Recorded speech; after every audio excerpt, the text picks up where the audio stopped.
Hello प्यारे बच्चों, स्वागत है डीएमएस एजुकेशन पर। आशा करता हूं कि आप लोग स्वस्थ और अपने पढ़ाई में लगे होंगे।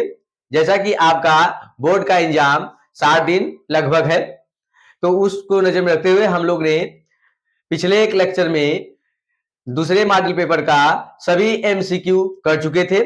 आज हम उसका वर्णात्मक प्रश्न करने वाले हैं। चलिए हम लोग अपने पहले क्वेश्चन की तरफ बढ़ते हैं। पहले का क।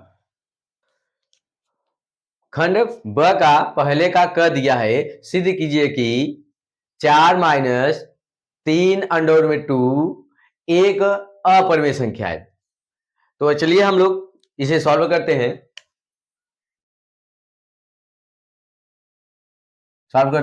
माना r बराबर 4 माइनस 3 अंडर में 2, जहां r एक परिमेय संख्या है। जहां r एक परिमेय संख्या है,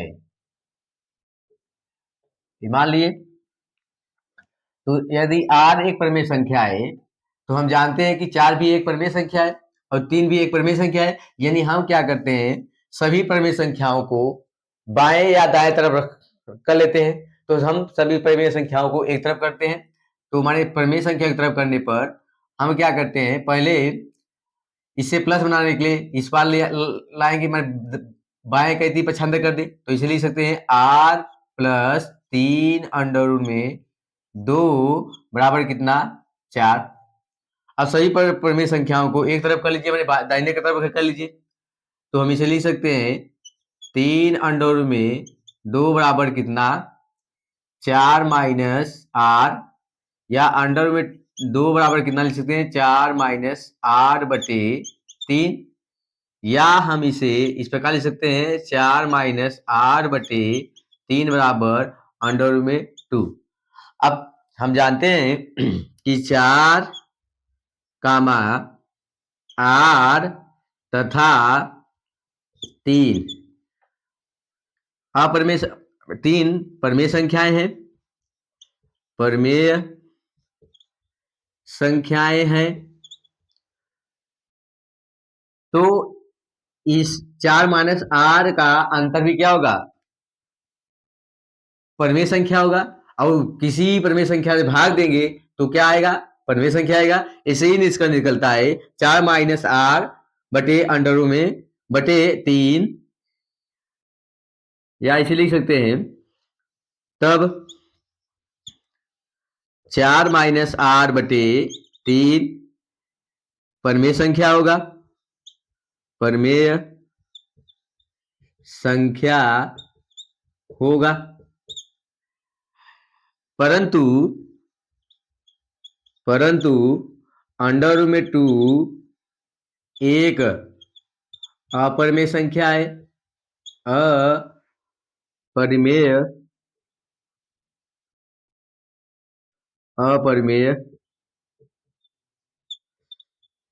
संख्या है।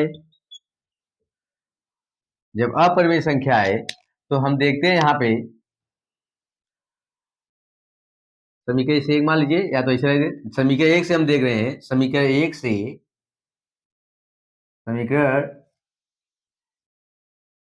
से देख रहे हैं कि बायां पक्ष जो है परिमेय है, लेकिन दाहिना पक्ष क्या है, अपरिमेय संख्या है। एक का मतलब इन दोनों आपस में बराबर नहीं है, क्योंकि भाई ए परिमेय और अपरिमेय। तो मैंने 4 माइनस 3 बटे 4 माइनस r बटे 3 परिमेय संख्या आ रहा है, और दाहिना पक्ष अपरिमेय संख्या रहा है, जो आपस में क्या हुआ, कनेक्टेड नहीं है, मैंने बराबर नहीं है। तो हम लिख सकते हैं इसलिए 4 माइनस r बटे 3 डन इक्वल टू अंडर में 2। तो हम इसे क्या करते हैं, सेम पहले की तरह बना ले रहे हैं। तो इसे लिख सकते हैं कि 4 माइनस r बराबर डन इक्वल टू, यानी दोनों पक्षों में क्या करिए, 3 से गुणा कर दीजिए। तो आएगा कितना, 3 अंडर में 2 आएगा। तो दोनों पक्षों में हम क्या करते हैं, 4 को यहाँ पे माइनस में है तो दोनों पक्षों में क्या करते हैं, आर को घटा जोड़ लीजिए या तो पछाना कर लीजिए। तो 4 बराबर लिख सकते हैं 3 अंडर रूट में 2 प्लस आर, इसको यहाँ पैसे पछाना करेंगे तो नहीं आया, आर बराबर लिख सकते दैट नॉट इक्वल टू, भाई इस तरफ आएगा, इस तरफ पछाना करेंगे कितना आ जाएगा 4 माइनस 3 अंडर रूट में 2, जो कि आपस में बराबर नहीं आया।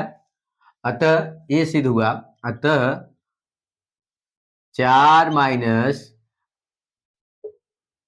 3 अंडर रूट में 2 एक अपरिमेय संख्या है, अपरिमेय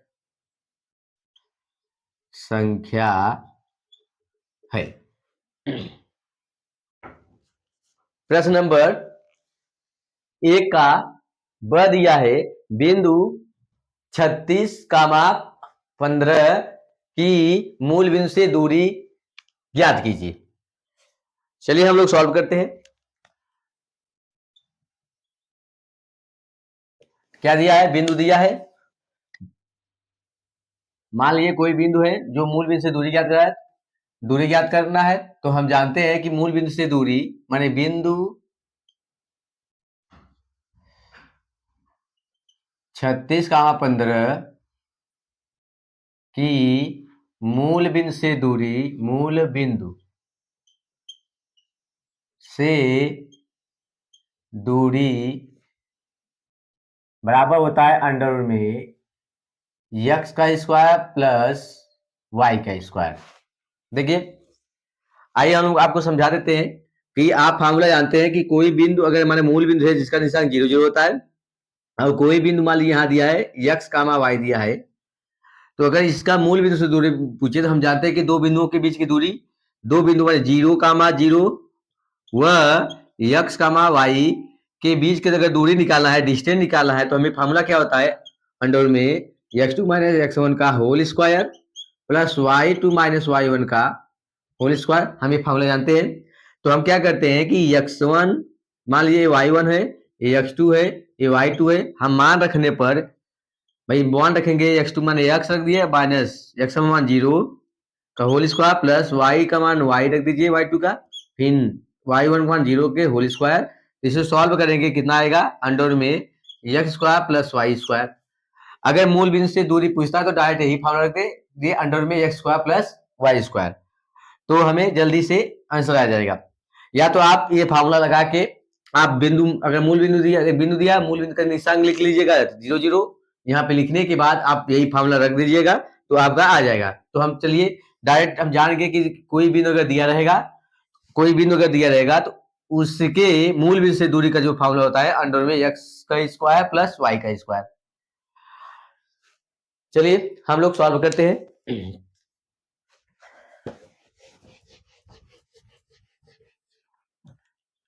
तो हमें x का मान कितना हो गया, यहाँ पे x का मान हो गया 36 और y का मान कितना हो गया 15। तो हम इसे सॉल्व करने में कितना आएगा अंडर में 36 का स्क्वायर प्लस 15 का स्क्वायर।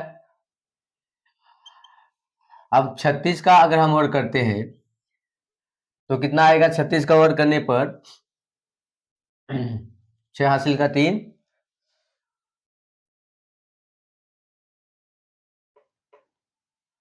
36 का 18 दूना 36, इसका जो वर्ग आएगा 36 का, 36 का 18 दूना 36, 36 से 39 हासिल का 3, 9 3 12, 12 96 होगा और प्लस 15 का 225 वर्ग होता है। इसे ऐड जोड़ने पर हमें क्या मिलेगा, हासिल का 1, 9 2 11 1 12, हासिल का 1 2 2 4 1 5 और कितना आ जाएगा 1, 1521। और 1521 का वर्ग होता है लगभग लगभग 41 का होगा। देख लीजिए 41 में अगर वर्ग निकालेंगे तो कितना आता है, 1 4 का 4 दूना 8, मतलब 41 का नहीं हुआ, लगभग किसका हुआ 39 का। देख लीजिए 39 का वर्ग देखिए कितना आएगा, 9 9 81, हासिल लगा 8, 9 9 81 हासिल लगा 8, 9 3 27, 27 दूना 54 54 और 8 62, हाथ से लगा 6 और 3 6 15, ठीक, यानी ये 39 का वर्ग है। दो दो बिंदुओं की मूल बिंदु के बीच की दूरी क्या होगा? 39 होगा। किसका वर्गमूल है? 39 का। जो उत्तर मिला इसका अंडर रूट में मूल माने 36,15 का मूल बिंदु से जो दूरी आएगा अंडर रूट में माने सॉरी 39 आएगा। यही आपका क्या होगा? उत्तर होगा। आइए हम लोग अपने अगले प्रश्न की तरफ बढ़ते हैं। प्रश्न नंबर 1 का ग दिया है, उस बिंदु के निशान ज्ञात कीजिए जो बिंदुओं -1,7 और 4,-3 को मिलाने वाली रेखाखंड को 2:3 के अनुपात में विभाजित करती है। तो यहाँ पे हमें प्रश्न में यह ज्ञात नहीं है कि अंतर लगाएं कि वाह्यता लगाएं। अगर प्रश्न में कुछ ना ज्ञात हो तो हमेशा क्या करते हैं? 2:3, मतलब हम बहुत नजदीक हैं, इसलिए क्या करते हैं? हम लोग अंतः के लिए लगाते हैं। तो चलिए हम लोग सॉल्व करते हैं। हल बिंदुओं क्या क्या दिया है? -1,7 और 4,3 और यम बराबर कितना दिया है? 4 दिया है, सॉरी यम बराबर 2 दिया है और यन का मान कितना दिया है? 3 दिया है। तो बिंदु के निशान का फॉर्मूला होता है, अंतर विभाजन के लिए होता है बिंदु का निर्देशांक अंतर विभाजन के लिए लगाएंगे। क्या लगाएंगे? यम x2 प्लस यन x1 बटे m1 प्लस यन प्लस यन कामा यम y2 प्लस यन y1 बटे यम प्लस यन। ये फार्मूला होता है अंतर विभाजन के लिए। तो हम इसमें से मान लेते हैं, ये मान है x1 का, ये मान है y1 का, ये मान लीजिए x2, इसे मान लीजिए y2, इसे हम मान लीजिए क्या? y2। अब हम मान रखने पर इसमें मान रखेंगे कितना आएगा? यम का मान रखेंगे कितना? 2 बटे x2 का मान कितना? 4 इन प्लस यन का मान रखेंगे 3 बटे x1 का मान रखेंगे -1 बटे 2 प्लस 3 का मान।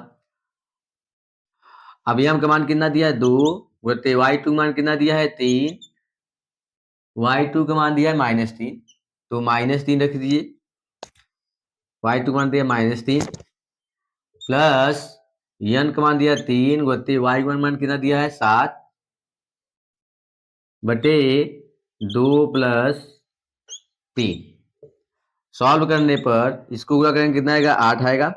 -3 बटे 5 सॉल्व करेंगे इसके -6 प्लस 21 बटे 5, तो कितना आएगा इसका मान?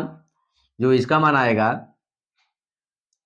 माने 5 बटे 5 कामा 15 बटे 5।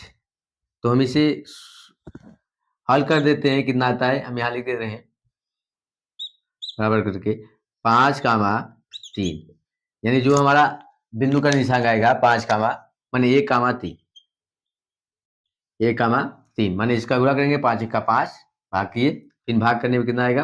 5 3 15, तो हमें क्या मिल गया? 1 कामा 3। बिंदु का जो निशान आएगा 1 कामा 3 आएगा।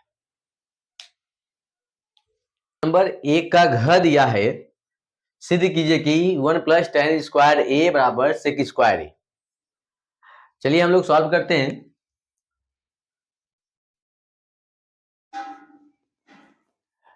क्या दिया है? 1 प्लस tan स्क्वायर a बराबर sec स्क्वायर a हमें सिद्ध करना है।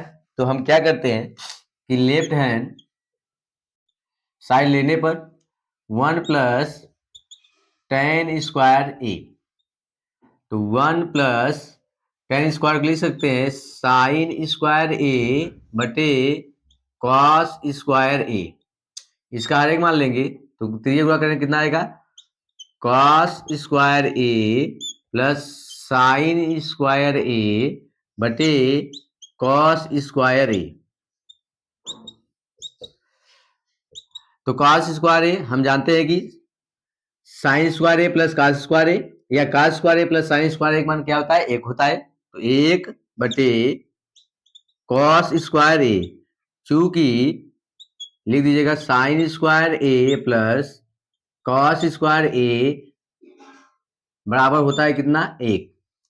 अब 1 कॉस स्क्वायर ए को हम क्या लिख सकते हैं? सेक स्क्वायर ए, जो कि हमारा राइट हैंड साइड आ गया। ये क्या हो गया? उत्तर हो गया, प्रूव्ड। इति सिद्धम। प्रश्न नंबर 1 का अंग दिया है। एक खिलौने की त्रिज्या 3.5 सेंटीमीटर वाले एक शंकु के आकार का है, जो उसी त्रिज्या वाले एक अर्धगोले पर अध्यारोपित है। इस खिलौने की संपूर्ण ऊंचाई 15.5 सेंटीमीटर है। तो इस खिलौने का आयतन ज्ञात कीजिए। चलिए हम लोग सॉल्व करते हैं। तो दिया क्या है कि एक शंकु है, इस शंकु के एक शंखा का खिलौना है जो कि एक अर्धक गोलाकार पर अध्यारोपित है।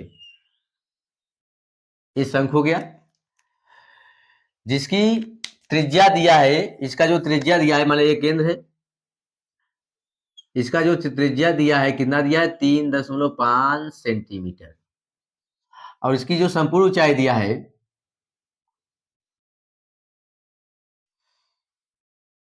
संपूर्ण ऊंचाई जो दिया है कितना दिया है? 15.5 सेंटीमीटर।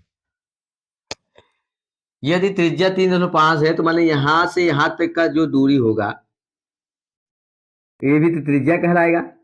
अगर ये त्रिज्या का होगा तो इसके जो माप होगा कितना होगा? 3.5 सेंटीमीटर ही होगा। इसका मतलब हमें क्या दिया है उसे लिख लेते हैं, हल करते हैं। हमें क्या दिया है? खिलौने की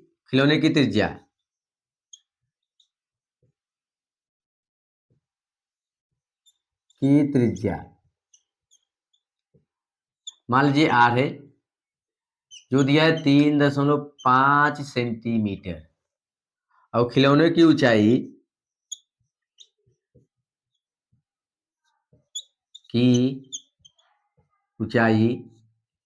कैपिटल एच मान लीजिए, जो दिया है कि 15.5 सेंटीमीटर। तो शंखवाकार भाग की जो ऊंचाई आएगी, हमके आयतन चाहिए तो ऊंचाई शंख को चाहिएगा ही। तो शंखवाकार भाग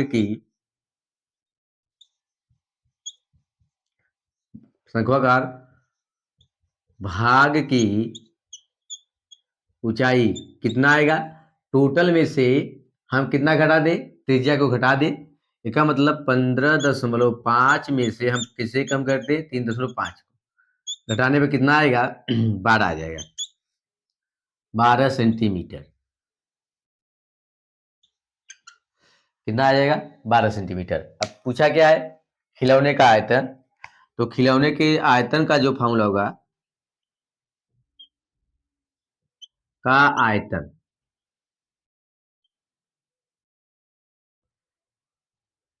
खिलौने का आयतन का फॉर्मूला होता है शंकु का आयतन धन अर्धगोले का आयतन।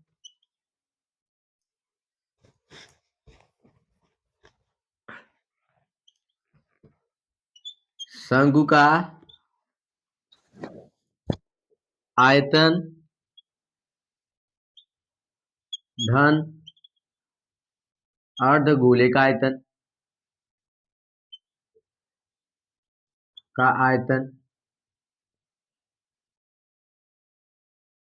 आयतन ये फॉर्मूला होता है।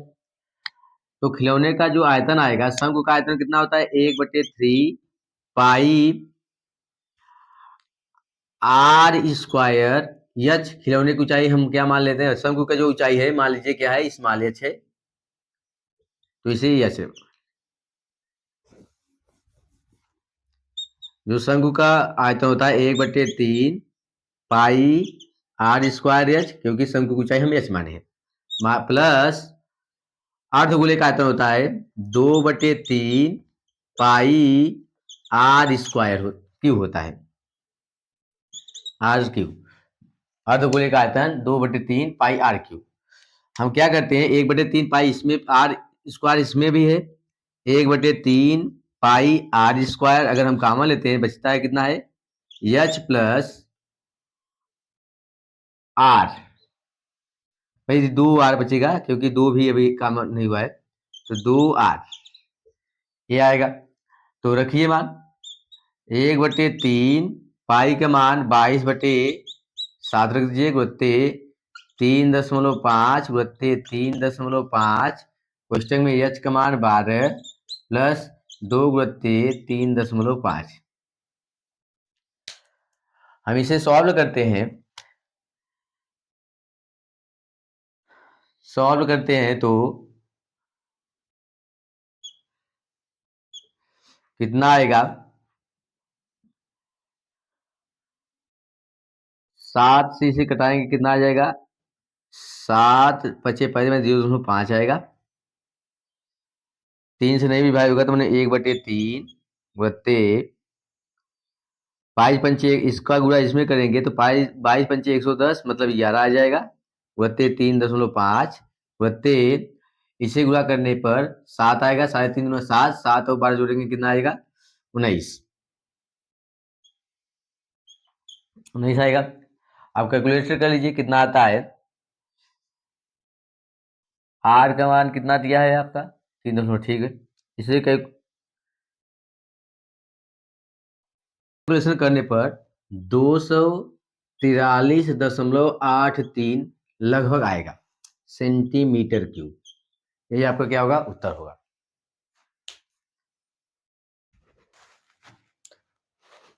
प्रश्न नंबर 1 का च दिया है, विद्यार्थियों के एक समूह द्वारा एक मोहल्ले के 20 परिवारों पर किए गए सर्वेक्षण के परिणाम स्वरूप विभिन्न परिवारों के सदस्यों की संख्या निम्नलिखित आंकड़े प्राप्त हुए हैं। इन आंकड़ों का बहुलक ज्ञात कीजिए। जो आंकड़ा दिया है परिवार की माप और परिवारों की संख्या। परिवार की जो माप दिया है 1 से 3, 3 से 5, 5 से 7, 7 से 9, 9 से 11। और जो परिवारों की संख्या दिया है 7, 8, 2, 2, 1 दिया है। चलिए हम लोग सॉल्व करते हैं।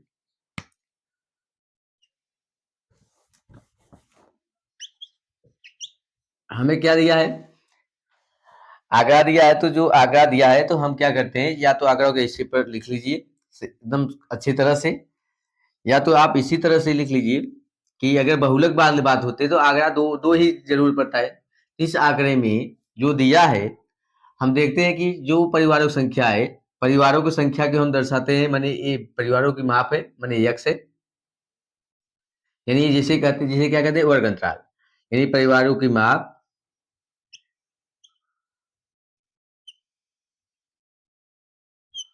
परिवार की माप हो गया, और परिवारों की संख्या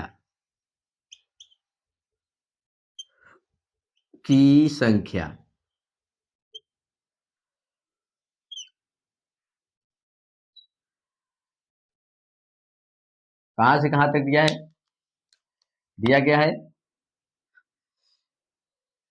1 से 3, 3 से 5, 5 से 7, 7 से 9 और 9 से 11। और इसका जो 12 बांटता है परिवारों की संख्या है 7, 8, 2, 2, 1 है।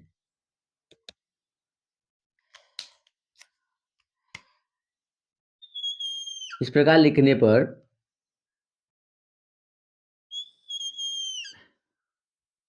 परिवारों की संख्या आ गया।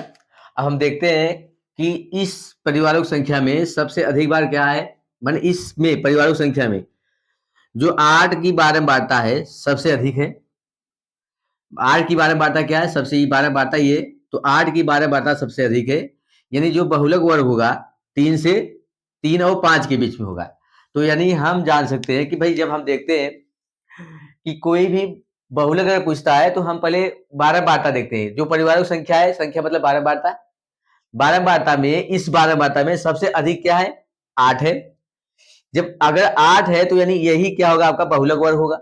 यानी 3 से 5 के बीच में ही क्या होगा, बहुलक वर्ग होगा। यानी बहुलक वर्ग हमें मिल गया। तो अगर बहुलक वर्ग मिल गया तो हम जानते हैं कि 12 बहुलक ज्ञात करने के लिए भाई जो पहला पद होता है निम्न सीमा, बहुलक वर्ग का निम्न सीमा, बहुलक वर्ग का उच्च सीमा। अब बहुलक वर्ग की निम्न सीमा को हम लोग दर्शाते हैं L1 से। यानी L1 का मान दिया है कितना, 3, और L2 उच्च सीमा, बहुलक वर्ग की उच्च सीमा को L2 दर्शाते हैं, जो कि दिया है कितना, 5। अब उसके बाद देखिए हम क्या करते हैं, भाई ये है 8 बहुलक वर्ग है, तो बहुलक वर्ग के पहले वाले जो पद आता है उसे हम कहते हैं F0। F0 में कितना हो गया, 7 हो गया। उसके बाद F0 F1 मतलब F1 हो गया हमके बहुलक वर्ग, मतलब F1 मतलब कितना, 8। अब उसके बाद वाला जो पद होता है उसे कहते हैं F2। बहुलक वर्ग के बाद वाला पद को F2 कहते हैं, जिसे जो दिया है 5, मैंने 2 दिया है। अब फार्मूला होता है बहुलक का, फार्मूला जो होता है बहुलक का फार्मूला होता है L1 plus L2 minus L1 बटे या 2F1 बटे 2F1 minus F0 plus F2 into F0 minus F1, sorry, यानी F1 माइनस F0, ये होता है बहुलक का फार्मूला। तो बहुलक फार्मूला यही होता है। तो हम क्या करते हैं, इसे सॉल्व करते हैं। तो मान रख लीजिए यहीं पे बहुलक बराबर कितना हो जाएगा, बहुलक को दर्शाते हैं M0 से, यानी M0 इसका जो दर्शाते हैं M0 से। तो यह कितना है, L1 3 प्लस 5 माइनस 3 बटे F1 कितना है, 2 गुणित 8 माइनस F0 का मान कितना है, 7 प्लस 2 ब्रैकेट में, यानी 8 माइनस F0 7, ये दिया। तो हम इसे कैलकुलेट करने पर यानी F0 का जो मान है, M0 का जो मान आएगा 3 प्लस घटाएंगे कितना आएगा, 2 आएगा बटे इसको 8 दूनी 16, यहाँ कर दे रहे हैं,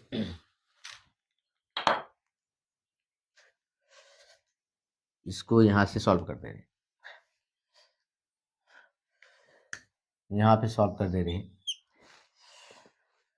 तो M0 का जो मान आएगा कितना आएगा, 3 प्लस घटाने पर 2 बटे 16 माइनस 9 इंटू घटाएंगे कितना आएगा, 1 आएगा। यानी M0 बराबर 3 प्लस 2 बटे कितना आएगा, इसको घटा देंगे तो मतलब 8, मतलब नहीं 7 आएगा। तो M0 इक्वल टू 3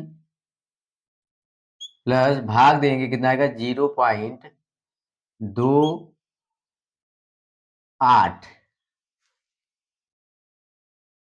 5 लगभग आता है तो इतना मान लीजिए 8 आएगा। तो यानी M0 का जो मान आएगा 3.28, यही हमें क्या हो गया, बहुलक वर्ग हो गया 3.28, यानी बहुलक जो आ गया 3.28, ये हमारा क्या हो गया, उत्तर हो गया। प्रश्न नंबर 1 के सभी प्रश्न हम कर चुके हैं, जिसमें से आपको कितने पद दे रहेंगे, टोटल यानी 6 दिया रहेगा और 6 के 6 करना होगा।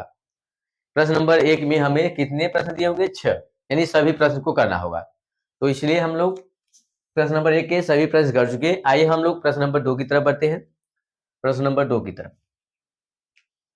प्रश्न नंबर 2 का क दिया है द्विघात बहुपद 3x² माइनस x प्लस 4 के शून्य ज्ञात कीजिए और शून्यकों तथा गुणांकों के बीच संबंध की जांच कीजिए। संबंध की सत्यता की जांच कीजिए, संबंध की जांच कीजिए, यहां लिखना चाहिए था संबंध की सत्यता की जांच कीजिए। क्या दिया है, बहुपद दिया है 3x² माइनस x माइनस 4। अब हम जानते हैं कि इसका यक्स के गुणांक को हमेशा मध्य पद शून्य के ज्ञात करके क्या करता है हमें यक्स के गुणांकों को दो भागों में बांटना पड़ता है। तो यक्स को गुणांक को दो भागों में बांटने से पहले हम लोग इनके यक्स के स्क्वायर के गुणांक और अचर पद का मल्टीपल करते हैं।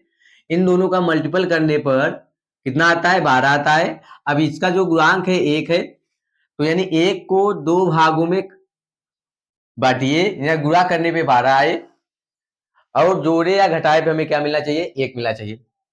तो हम जानते हैं कि 4 तेई 12 होता है। यदि हम 4 में से 3 को घटा दें तो हमें क्या मिलेगा? -1 मिलेगा।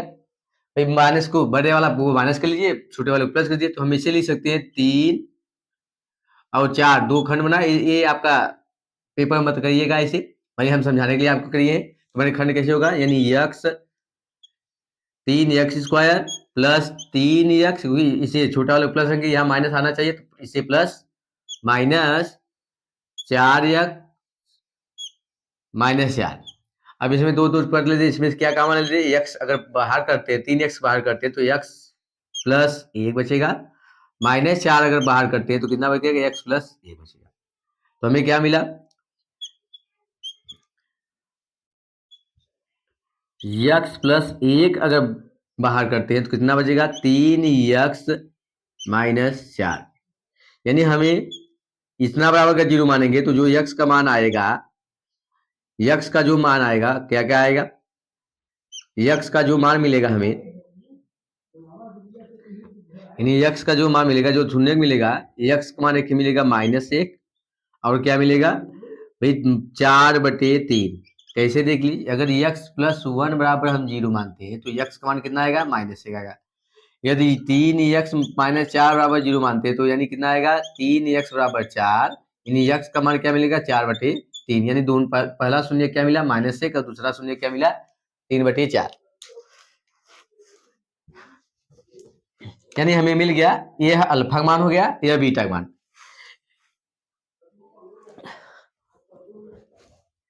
यानी अल्फा बराबर हमें मिल गया, यानी अल्फा बराबर हम मान लिए 1, और बीटा बराबर क्या मान लिए? 4/3। अल्फा बराबर मान लिए कि अल्फा का मान -1 है और बीटा मान कितना है? 4/3 है। अब हमें क्या किया है?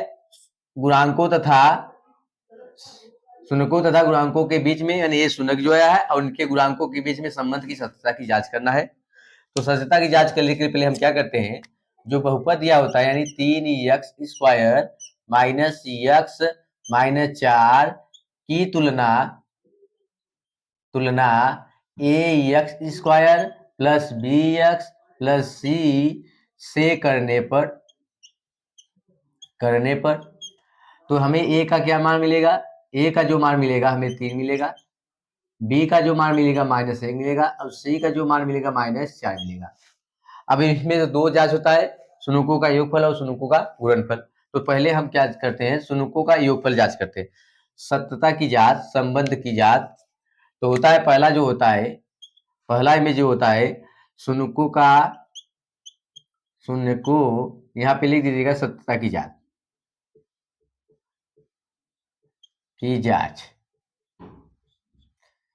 सत्यता की जांच में हम पे पहले क्या करते हैं? शून्यकों का योगफल, शून्यकों का योगफल बराबर क्या होता है? -b/a। और शून्यकों को योगफल के हम कैसे लिखते हैं? अल्फा प्लस बीटा बराबर -b/a। अल्फा का मान कितना? -1 प्लस बीटा का मान कितना? 4/3 इक्वल टू बी का मान कितना? -1 और एक मान कितना? 3। तो हम इसका तिर्यक गुणा करते हैं तो -3 1 का 3 प्लस 4/3 1 का 3 बराबर 1/3। घटाएंगे कितना आएगा इसका? 1/3 बराबर 1/3। ये हो गया आपका शून्यकों का योगफल की जांच। इसी प्रकार से हम लोग क्या करते हैं? दूसरे का जो जांच करेंगे, शून्यकों का गुणनफल, यानी alpha plus beta, alpha into beta. जो दूसरे का जांच होता है शून्यकों का, अल्फा इंटू बीटा बराबर क्या होता है? c/a होता है। अल्फा का मान हम रखेंगे कितना आएगा? -1 गुणित बीटा का मान रखेंगे 4/3 और c का मान रखेंगे -4/3 देखिए हम क्या करते हैं, -4/3 बराबर -4/3, दोनों का बराबर आ रहा है, इसलिए हमें सिद्ध हुआ कि जो शून्यक है सत्य, ये हो गया आपका सत्यता की जांच और ये हो गया आपका शून्यक। पहला उत्तर यहाँ जो पूछा था शून्यक याद कीजिए, तो पहला उत्तर हो गया। और सत्यता की जांच करने के लिए हम दोनों सत्य याद करें, ये भी आपका क्या हो गया, उत्तर हो गया। तो आप लोग साफ साफ लिखिएगा।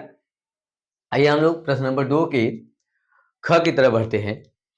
2 का ख दिया है, ऐसे दो संख्याएं ज्ञात कीजिए जिनका योग 27 और गुणनफल 182 हो। चलिए हम लोग सॉल्व करते हैं। दिया क्या है, संख्याओं की मान लिया, माना पहली संख्या बराबर कितना, यक्स, तो दूसरी संख्या क्या होगा, दूसरी संख्या जो मिलेगा हमें क्या मिलेगा, करा कि यदि दो संख्याओं का योग 27 है, यदि पहली संख्या कितना मिल गया, यक्स, तो दूसरी संख्या क्या होगा, मैंने 27 से पहली संख्या घटाएंगे, तो यदि दूसरी संख्या मिलेगा 27 माइनस यक्स, ये होगा। अब क्या कह रहा है कि इन दोनों का गुणनफल, यानी दोनों का गुणनफल, पहली संख्या और दूसरी संख्या का जो गुणनफल आएगा, यानी प्रश्नानुसार दोनों संख्याओं का गुणनफल कितना आना चाहिए, 182 आना चाहिए। ठीक है, तो हम लोग गुणा करते हैं इसका। जब इसका इसमें गुणा करेंगे कितना आएगा, 27 यक्स माइनस यक्स स्क्वायर बराबर 182।